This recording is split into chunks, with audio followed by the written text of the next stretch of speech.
Thank you everyone who has subscribed to my channel and helped me to hit 10,000 subscribers. It's amazing.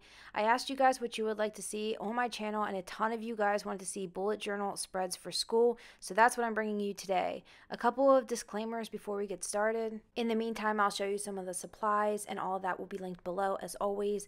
I know it's summertime. Hopefully this will serve as some motivation for whenever you need it, or come back and watch it whenever you start a class, or use it for personal education as well. I personally finished college a couple years back, earning my bachelor's degree, so these spreads aren't particularly helpful to me, but I'm pulling from my experience to give you my best ideas and tips. I decided to focus on online classes for this video, but if you would like to see a separate video for in-person classes, let me know, and I'll be sure to do that for you guys as well. My first tip is to use a separate journal from the one that you use for your lifestyle. And the reason I say that is because you won't contaminate the fun, lighthearted, and creative parts of your life with your structured work. Also, your classes will probably need a decent amount of space in its own, so it honestly makes more sense to keep them separate.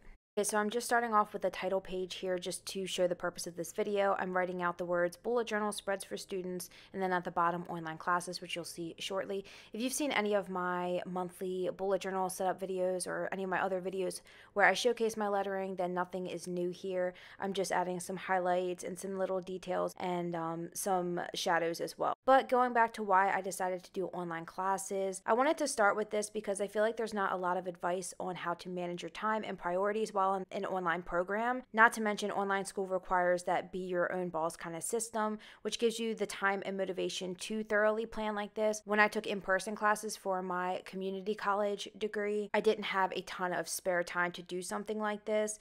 But like I said, if you want to see a separate video, I can pull from my experience in that area as well and bring you my best tips and advice for that. While I'm finishing up this title here, I do want to add that online classes really has helped me transition into adulthood, and I carry the lessons from online school into my everyday life now. So I highly recommend taking some online classes, whether it's just for fun or if it's for in pursuit of a degree. Okay, now we can finally get started with the good stuff and get in detail about that. The first spread that I'm doing here is courses checklist, and I'm writing the major underneath, which in my case was communications.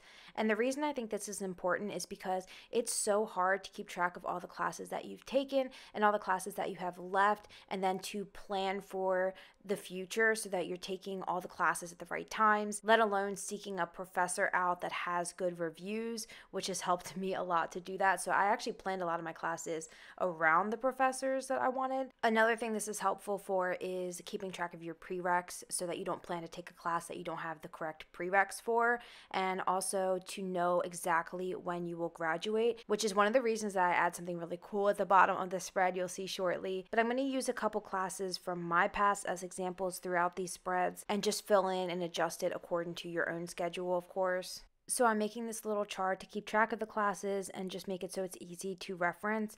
And the first column that I'm using is month, the next is year, after that it's course number, and then course title, and then of course a checkbox so I can check them off as I go. I'm using my mild liner to draw out the columns, then I'm going back over it with a pen just to add some definition.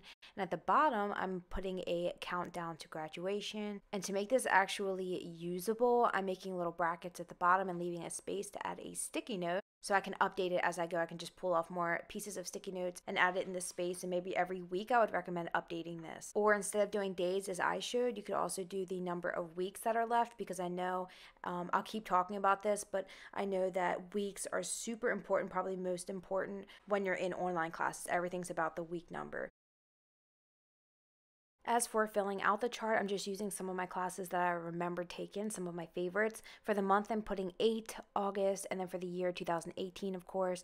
And then the first course is Intro to News Writing, Journalism 201. Next one is Communications Theory, and then Mass Comm and Media Studies, which is Comm 300 and 302.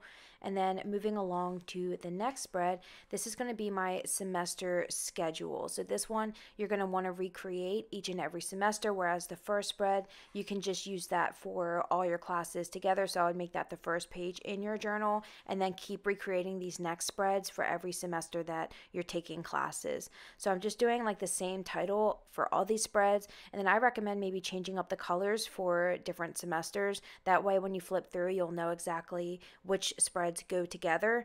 And then I'm writing out the classes, leaving spaces in between, and I'm going to fill those up in a second, but I'm just writing the course number. And then next to that, I would recommend writing the start date to the end date for each of the classes. And I'm just writing out start date to end date because I don't want to make something up for that. And then as you notice, I'm using my zero mild liners to make each one a different color. And I'm going to keep those colors consistent throughout these spreads. So everything that involves Journalism 201, I'm going to use the blue mild liner pen, and then Com 300 is going to be gray, and then Com 302 is going to be purple. And then underneath the course numbers, I'm going to write week 1, week 2, all the way to 8 in the color that correlates with the class. The purpose of this spread is just to keep track of all your major assignments, anything like tests, group projects, quizzes, research papers, anything like that. I'm just filling out those as examples under each of the classes. But you get a syllabus from each class, but to see the big picture of all your classes together really helps. So don't just rely on your syllabus because you don't know what's going on in the other classes on that same week, if that makes sense. But at the bottom, I just wrote out the numbers of the week so I can X them off as the semester goes on. The next spread is going to be where I keep track of all my supplies. This is going to be like regular supplies, also all the books that you need for your classes. And then I'm going to put a little quote at the bottom, as you will see, and then keep track also of the payments that I make towards my tuition. So I'm just doing the usual title as I went over. I'm going with the same aesthetic as far as the title goes. Then I'm making a large box. This is going to look like a notepad, like a long notepad. The next one is going to look kind of like a book. And then the last box is going to be like a sticky note. So I'm just adding some shadows and some little details for those just to make them look a little bit more fun. I'm labeling the tuition box just so that one stands out a little bit since it's not super straightforward on what it is. For the supplies, I'm just using some examples here, and I'm writing zebra mild liners, 3 folders, printer paper, sticky notes, tabs, pencil, like the Tombow that I used for mapping out this spread, and then a journal from Bullets of Sanity. I put my Etsy shop. Feel free to check that out, shameless plug. And as I write these and purchase them, I'll just put a little check by them, just like you would do a checklist on a regular notepad.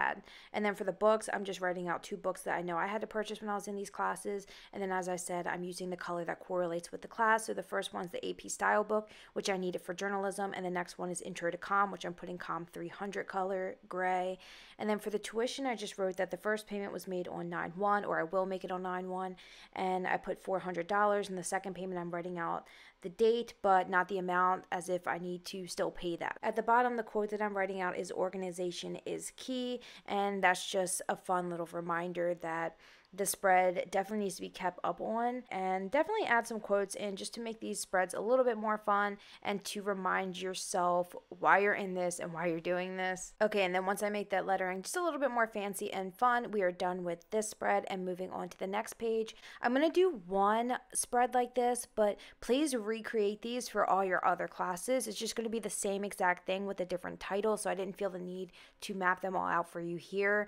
I'm just using this one as an example. This is Journalism 201 discussions. Discussions are huge when it comes to online classes. I had so many discussions every week, and there's so many to keep track of when you're in multiple classes. So I want to make a discussion spread for each class and just really dive into this each week. And I'm making a big chart all along this page, making 5 columns, and then I just use this on the one page, but please feel free to drag these columns all the way down through the second page so you have a much larger chart, and then just leave more space in between the weeks so you can have larger boxes and utilize both sheets of paper. Anyway, the first column is going to be week number, the second is topic, next is main points, then supporting ideas and references. References is more to give like a general idea of where you got your information from, just your general source. You of course want to have your references tracked somewhere like in a notepad on your computer or something like that. The only column I'm actually going to fill out is the week number, of course,